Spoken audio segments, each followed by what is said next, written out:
Now, to talk to us about the Israeli and the Iranian war and its history, we're joined by the University of Johannesburg's Professor Farid Esack via video link.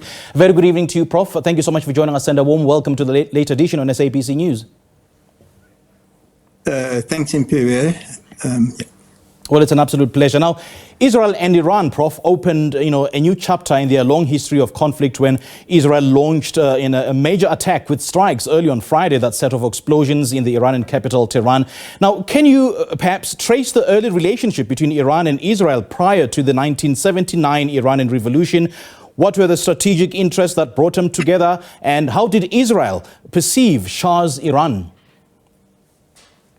I mean, just before the 1979 revolution that had changed so much, bear in mind that Iran was a monarchy governed by or ruled by the Shah, who was put in place after a coup by the, now universally recognized by the United States of America.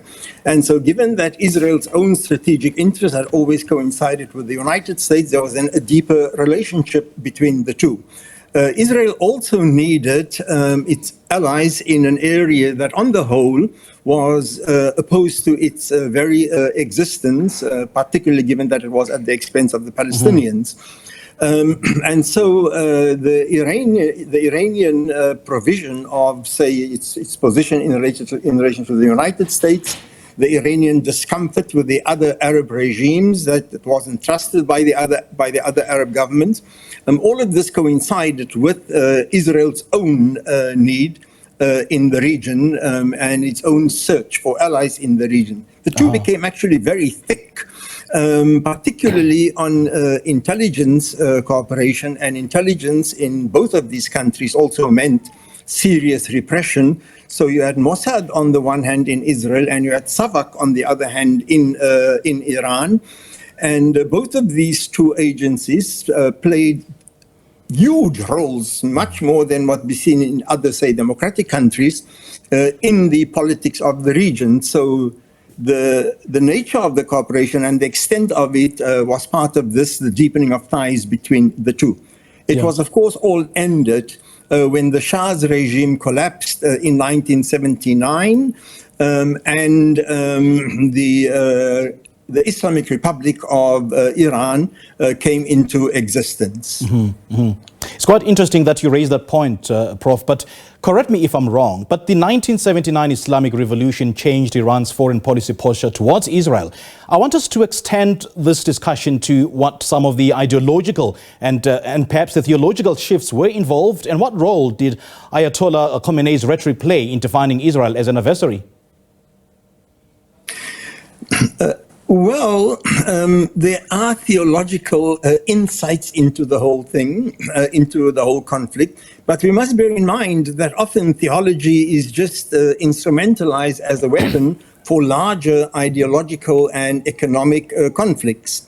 And so, I mean, one can speak about, say, contending fundamentalisms between Israel and Iran and all of that.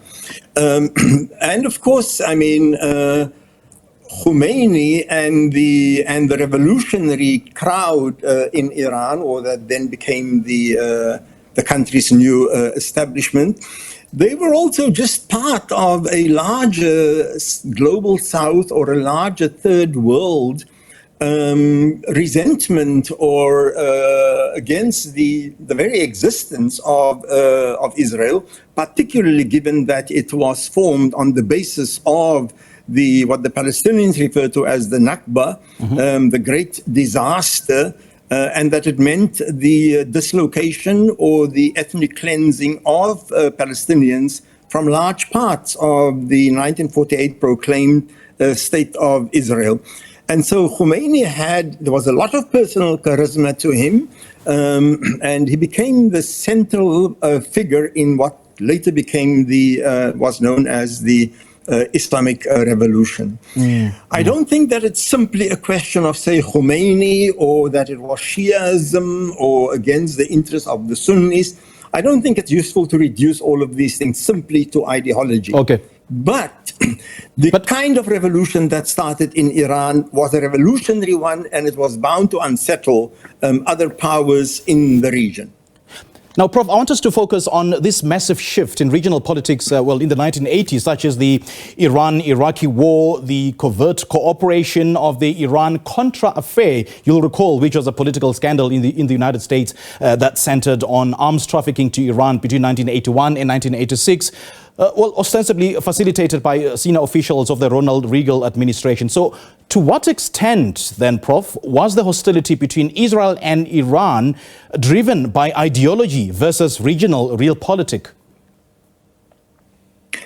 Well, it's really a combination of the two. It was an Israeli, right from the beginning, the Iranians had made it clear that it stands on the side of the other the peoples of the area of the region rather than of the regimes of the region. So that was a significant account. But the 6-7 year war coming from the invasion of Iraq, the same Saddam Hussein that later became the enemy of the United States, that Iraq invaded Iran. And this war was a long one. Hundreds and thousands of people got killed, and it was, of course, one that was supported by Iraq. Sorry, not by Iraq, by the United States of America. And after this long period of a very different kind of war that we're seeing now, the Iraqis eventually lost the war, and this then doubled or quadrupled the intensity of the antagonism towards the USA in Iran, and it was already, of course, not a very good one. Right. But the Iranians, after this many years and many thousands, hundreds and thousands of people dying in the war, it only steeled their resolve to their antagonism towards the United States. Right. We're out of time, unfortunately, yeah, so Prof. Unfortunately, we are out of time. Apologies for interjecting there. But fast forward to the early 2000s, to the mid-2010, we saw the rise of Hezbollah and Hamas, ostensibly as Iranian proxies. How has Iran's support for Hezbollah and Palestinian groups such as Hamas and Islamic Jihad shaped Israel's security doctrine? Well, Hamas has been around for nearly 30 years, and at no point there during that time was Iran ever accused of supporting Hamas. So the heightening of tensions inside Palestine and Israel had nothing really to do with Iran. Iran has, however, in the last 5 or 6 years, been a very active supporter of Hamas. Right, so that is as far as Hamas is concerned. As far as Hezbollah is concerned, until the 2010s, there was actually another party in Iran, Amal, that was in Lebanon, Amal, that was a counter to Hezbollah, and Amal was in the sphere of influence of Iran rather than Hezbollah. Hezbollah was an internal Lebanese entity, although they were also Shias, and it was later as Israeli hostilities increased in the area, and as the persecution of the Palestinians increased, it was later then that there was a growing relationship between Hezbollah and Iran. Mm-hmm. Then, of course, we also have the Houthis. The Houthis, yes, they are Shiites, but of a very different brand as of the Iranian Shiism, and all of these people, all of these entities that they have in common, rather than that they are aligned to Iran, less even than being proxies of Iran, right, is the fact that they are connected by ideas of global resistance against occupation. And I suppose the genesis of this conflict, Prof, I suppose the genesis of this conflict is the nuclear issue and how it plays an influence in global diplomacy. Just how central is Iran's nuclear program to the Israel-Iranian conflict? And is Israel's concern primarily about deterrence, ideology, or even regional balance? Well, it's certainly not about regional balance. It's not about regional balance, and neither is it about deterrence. I mean, Israel itself, it has been very cagey about its own nuclear program, but there is unanimity in the international community that Israel does possess.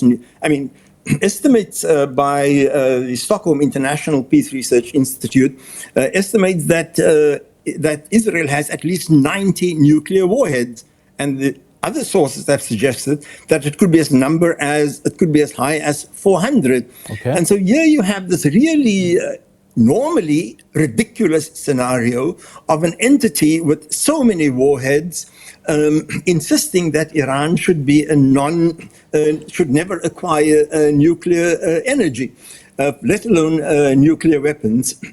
And this is, of course, the genius of Israel, that it evades scrutiny.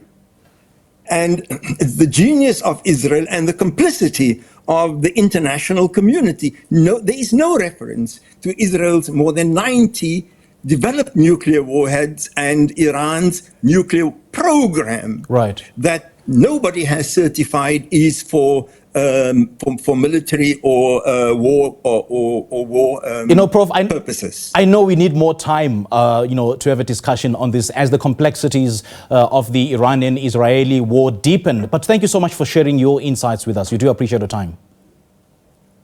Pleasure. Thank you.